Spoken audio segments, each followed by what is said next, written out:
Hey everybody, it's Scott Steen with winnersandwhiners.com coming to you with the Major League Baseball edition of Thursdays today in sports betting.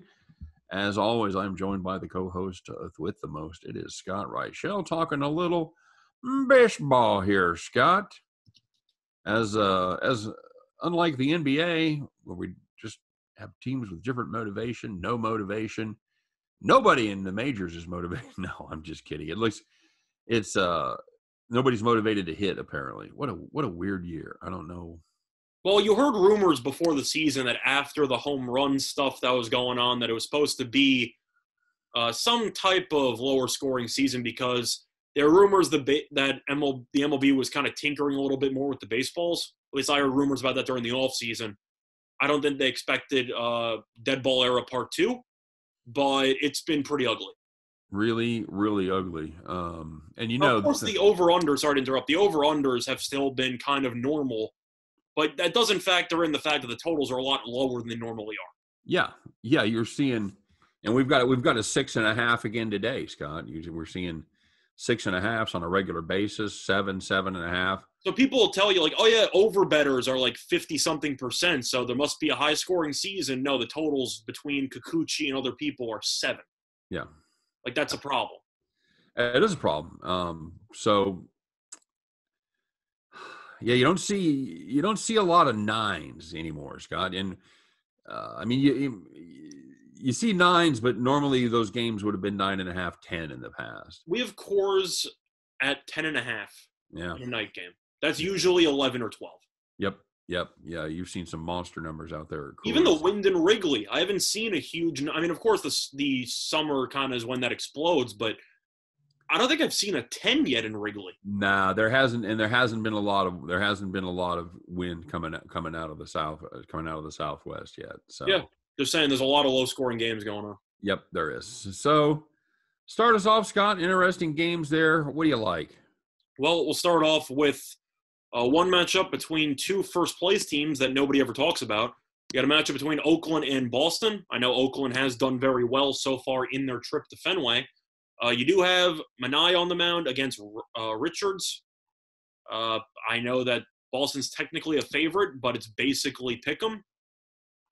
I don't know how I pass on Oakland. You? No, I mean, all this Boston team does is just jump up and bite me on a continuous basis. And it's just looking at this spot here. Boston, of course, is still 22-16. But if you look at how they've played, they've lost 3 in a row. They lost the first 2 games against Oakland. They haven't scored more than 3 runs in each of their last 4 games. So the offense is completely falling apart. And this team has a losing record at Fenway. So, and I didn't even mention the pitching matchup. I'm assuming both of us are not exactly Garrett Richard fans. No, and he's been beyond terrible at home. He has been just dreadful there in Fenway Park. You know, before you pick up a guy from the West Coast, you might want to check his record and see how he was in Fenway, because he hasn't been good this season, Scott. He's made 2 starts at Fenway Park, 13.49 ERA, 2.84 WHIP. No bueno. I know Manaea threw a no-hitter against the Red Sox like 4 years ago. That doesn't matter at all, but he's been good this season. Revenge spot, 4 years overdue. But Manaea's been good. Yep. After last year, he was pretty underwhelming, and we faded him a couple of times. This year, 3-1, 3.07 ERA, 1.07 WHIP. He's been sharp. Had a bad first start, but he's given up 2 or less in 5 of his last 6. So yeah, he's given up 2 or less, as you just said, in his last couple of starts. And the Red Sox right now can't hit. So you're giving me Oakland as a small dog technically. Yeah, I don't know how Richards is favored in this spot. It does make you wonder. I got to assume Oakland's favored in the morning. I think this probably turns into Oakland being favored by the time this goes live. I think Oakland's probably going to be a favorite. Which I'm going to say 120. We like them anyway. Yeah, I'll pay 6-5 or 5-6 to take the A's here. So do you think it's going to close out like 120? Yeah, I think 115 maybe. No, that's how I feel. I wouldn't be afraid to play the under either. It's one thing if you want to look at Boston and say, this team still is at home. Maybe they'll show something. They have a losing record at home, and they've been really struggling offensively lately, and Minai has been good. So if you're assuming Oakland scores, let's just say they score 4 runs against Richards. Are we sure Boston's even going to reach 4? Because I'm not. Yeah, that's the thing. I mean, this is an Oakland team, Scott, that isn't scoring a ton of runs either. What'd they end up doing tonight? Tonight, I believe they scored 4. Oh, that would be right on brand, Scott, because they've scored. They haven't scored more. They've scored more than 4 just one time in their last 8 games. And the record in those games, surprisingly, not bad. No, it's not bad at all in those games. 5-3, 5-3 in those 8 games. So they're absolutely getting it done on the pitching side. So I'll lean towards the under, but I like the A's in that spot too. Yep, I agree. Well, Scott, we've been kind of a one-man band here trying to get everybody to sit up and take notice of one of our favorite pitchers, a guy that's done very well for us. It's either been on the under or taken his team in advantageous spots, and that's Trevor Rogers of the Miami Marlins. Good pitcher, Scott. Lefty, you know what he's got? Good stuff. That's right. 1.89 ERA, 1.07 WHIP. He's going up against the Arizona Diamondbacks with Merrill Kelly on the mound. You know what Merrill Kelly does not have? I don't. A win? Good stuff. He does not have good stuff. No. I'm not a big Merrill Kelly fan. I've seen worse pitchers, but they definitely have a huge, I'd say, weakness in comparison to Rogers in the spot. Yeah, this is Miami's about -110 here. Yeah, Merrill has been good at home, though. I know his ERA overall is 5.4, but he does have a 2.31 ERA at home in 2 starts. Miami's offense, not great. Arizona's offense, I feel like it's Miami in the under, but that's kind of just how I'm looking at it. Yeah, I'm with you. Diamondbacks can score some runs, but I think Trevor Rogers handcuffs them. He's given up 0 runs in 3 of his last 6 starts. That ain't too shabby. The other 2 he gave up 2, 1, and 3. So very, very fine job, Trevor Rogers. I like this kid. If you get a chance to watch him, if you got the baseball package, you should check him out.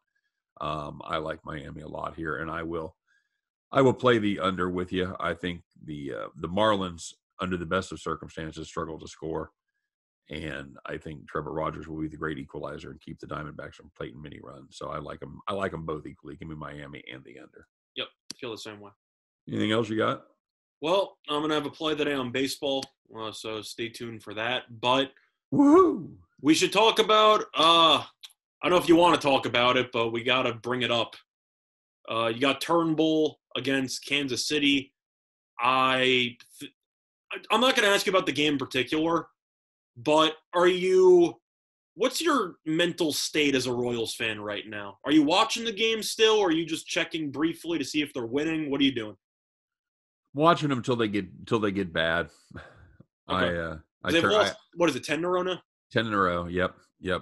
Yeah, Duffy was not great. He got hit fairly hard in that game. He definitely didn't look sharp. The fact that the Royals just gave up 4 runs kind of belies how bad Duffy was. He was in and out of trouble all night long. 7 innings, 6 innings, 7 hits, 2 walks, 4. So how much of the average Royal game are you still watching? The majority? 3 or 4 innings. Yeah, we're a little less than half. Okay, that's fine. So yeah, I mean, it's in it. You know, the thing about it is they had that grid start. So, you know, they're not dead. It hasn't buried them like it normally would when they start their streak at 4 or 5 games under 500 and then they lose 10 in a row and they're buried for the season. You know, they could theoretically right the ship here and finish somewhere in the neighborhood of 500, but. I'm just bringing it up just for the sake of as a fan, because I'm sure a lot of people who watch our videos don't exactly root for good teams. Right. So I was curious what your state is when it comes to how you handle a team that's in the middle of a massive league. I would call it resignation, Scott. The Royals are starting to play about like I was afraid they would, where the pitching is just not getting it done, and the offense has been very inconsistent over that stretch. So yeah. Meanwhile, you have my Yankees who have won a couple of games here and there lately, but they still can't score. They won 1-0 yesterday. The offense is completely useless, but the pitching has been insane. Yeah. I feel like you can say about most teams in the league this season because most Yeah. teams can't hit. That's But absolutely true. you got Tyone against Hill in that matchup. I know the Yankees are favored because, of course, they're the Yankees. So they're laying about 130, 136, give or take. I like the under 8. I'm not a big Rich Hill guy, but he's done okay against the Yankees so far this season. And Tampa's struggling to hit. The Yankees can't hit to save their lives right now. Maybe even Yankees team total under, because if you're putting it at around 4.5 or so, this team's lucky to get to 3. Yeah, it'll be interesting to see what that total ends up being. It's 8.5 now, so you're kind of on the cusp there. You're most likely going to get 4.5 on both sides, I would think. I'm going to see what I can. You're going to get 4.5 for sure on the Yankees. You may end up with 3.5 on Tampa. I see 3.5 on Tampa at DraftKings at -112, and I see on the over, and I see 4.5 with the Yankees, -125 to the under. There's juice to it. I still like the under 4.5. Pay it. But I don't have any other games to talk about. Do you have anything? I don't. I've got a play of the day on that Royals game, so if you guys want, you can check that out as well. And yeah, that's really about it. It's kind of a light day, and like I said, there's a few day games. It's everybody that didn't get away on Wednesday is getting away on Thursday, so a few games that are going to be over and done by the time this gets posted, or at least have started. So. Yeah, and of course, if there's any games that we didn't touch on that you guys want a little more information on, you want to get a second opinion, stop by and check out winnersforwiners.com. They do deep dives and predictions into every game every single day. It's always free, so it's a really good resource to use. And we wish you guys nothing but the best. I hope every one of those tickets in your pocket turns into, shiny green coins, shiny gold coins when you get back to the window, all right? For me, for Scott Reichel, for all of us over here at Winners and Winers, appreciate you guys watching. Have a great day. Don't forget to like and subscribe, all right? And we'll see you next time on Today in Sports Betting. Take care, everybody.